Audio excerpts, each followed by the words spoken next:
ओम श्री गुरुवे नमः। गुरुर्ब्रह्मा गुरुर्विष्णु गुरुर्देव महेश्वरः गुरुः साक्षात् परं ब्रह्म तस्मै श्री गुरुवे नमः।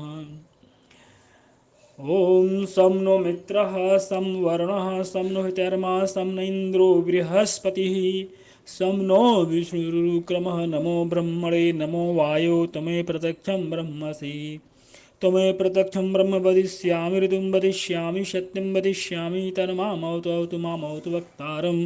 ओम शांति शांति शांति।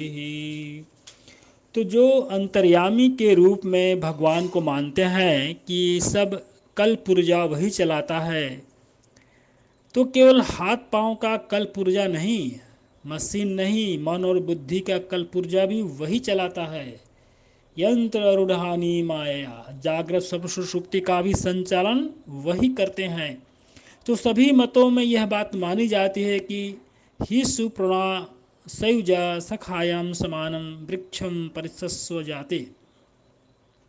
जीव और ईश्वर दोनों इसी दिल में रहते हैं। जो लोग द्वैतवादी हैं उनकी यह बात कह रहा हूँ। वे कहते हैं कि जीव एक बुद्धि को पकड़कर बैठा हुआ है, यही मेरी बुद्धि है, इसका कर्म मेरा, इसका धर्म मेरा, इसकी अवस्था मेरी और इसका स्वभाव मेरा, इसमें जो रुचि है सो मेरी। जीव तो वह है कि जो बैठा हुआ है, बुद्धि के धर्म अवस्था स्वभाव आदि को स्वीकार करके, और ईश्वर वह है जो एक बुद्धि को स्वीकार करके नहीं बैठा हुआ, वो सब बुद्धियों को, वो सब बुद्धियों से अलग अलग रहकर सब बुद्धियों का संचालन करता है।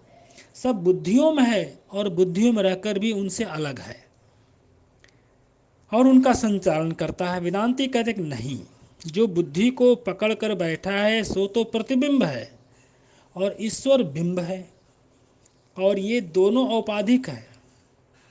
और स्वयं प्रकाश जो आत्मा है ना, वह इन दोनों से न्यारा और वह ब्रह्म। बहुत बहुत ऊंची बात भगवान यहाँ ईश्वर को भी औपाधिक बता दिया और जीव को तो उपाधिक बता दिया। लेकिन ब्रह्म क्या है, इन दोनों से न्यारा है। यह निरूपण की शैली है अलग अलग। तो भक्त लोग कहते हैं कि हृदय में ईश्वर रहता है, परंतु भक्ति न होने से उसका अनुभव नहीं होता। वेदांती कहते ईश्वर हृदय में रहता है, पहचान न होने से वह अप्राप्त मालूम पड़ता है, केवल अज्ञान से ही वह नित्य प्राप्त होने पर अप्राप्त सा हो गया है। अज्ञान से ही वह नित्य प्राप्त होने पर भी अप्राप्त सा हो रहा है।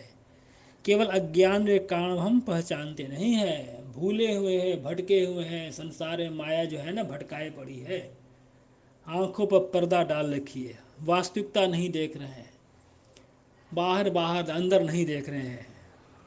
ईश्वर भीतर बैठ कर क्या करता है? अगर एक ही काम करे ईश्वर तो वह भी बोर हो जाएगा, इसलिए तरह तरह के काम करता रहता है, बदलता रहता है, लोगों को ले जाता है और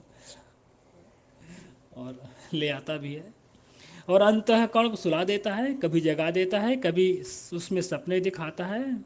वही करता है सब, सबके दिल में नए नए दृश्य उत्पन्न करता रहता है। बड़ा खिलाड़ी है। भयम च अभयम एव च, देखो शेर को क्रोध आ रहा है और हरिण बेचारा डर रहा है। अब एक तरफ क्रोध पैदा कर रहे हैं, एक तरफ डर पैदा कर रहे हैं। शेर के दिल में आया गुस्सा कि खा जाए इसको, और हरिण डर गया, तो हिरण के डरे हुए अंतःकरण में जो डर का भय का भाव उत्पन्न हुआ, उदय हुआ, वह परमेश्वर की सत्ता से ही हुआ है। और शेर के हृदय में जो क्रोध का भाव उत्पन्न हुआ है, उदय हुआ है, वही परमेश्वर की सत्ता से ही हुआ है।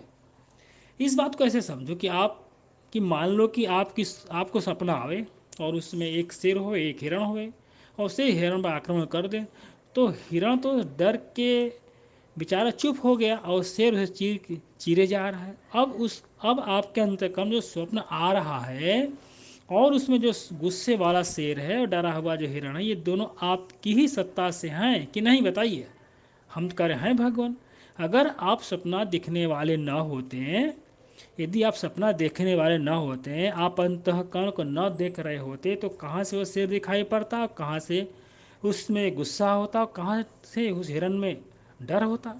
तो जैसे स्वप्न में एक स्त्री है और एक पुरुष है, दोनों की सत्ता किससे है जी?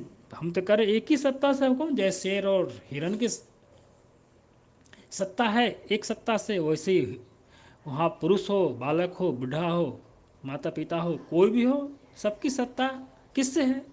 यानी स्वप्न दृष्टा से है। स्वप्न दृष्टा कोई है ना, स्वप्न दृष्टा कोई है ना। दोनों के मन में काम है कि दोनों के मन में घृणा है, या एक के मन में काम है एक के मन में घृणा है। दोनों की सत्ता, एक को मन में जो काम है उसको भी, और एक के मन में घृणा है उसको भी, दोनों की सत्ता स्फूर्ति आपसे ही तो हो रही है ना। सपने में एक आदमी घर में बच्चा हो रहा है, एक आदमी घर में कोई मर रहा है, तो दोनों तो स्वप्न दृष्टा की दृष्टि से ही तो हो रहा है। इसी प्रकार इस समूची सृष्टि में जो कुछ हो रहा है वह सब ईश्वर के भीतर होता है। ऐसे कहो कि ईश्वर के सपने में होता है, और आत्मा जो है वह जीव के सपने और ईश्वर के सपने दोनों से न्यारा है। देखिए भगवान ईश्वर और जीव को बता दी यहाँ पर। ब्रह्म और ब्रह्म ईश्वर और जीव से एकदम परे है भगवान। यानी वो ईश्वर को भी सत्ता दे रहे हैं और जीव को भी सत्ता दे रहे हैं। ईश्वर की माया से न्यारा और जीव के अंतःकरण से न्यारा कौन है? वो दृष्टा है। इसका नाम दृष्टा होता, साक्षी होता, और इसी को ब्रह्म बोलते हैं। प्रणाम भगवान, मेरे आत्मन को प्रणाम है। ओम श्री गुरुवे नमः। ओम शांति ही शांति ही शांति।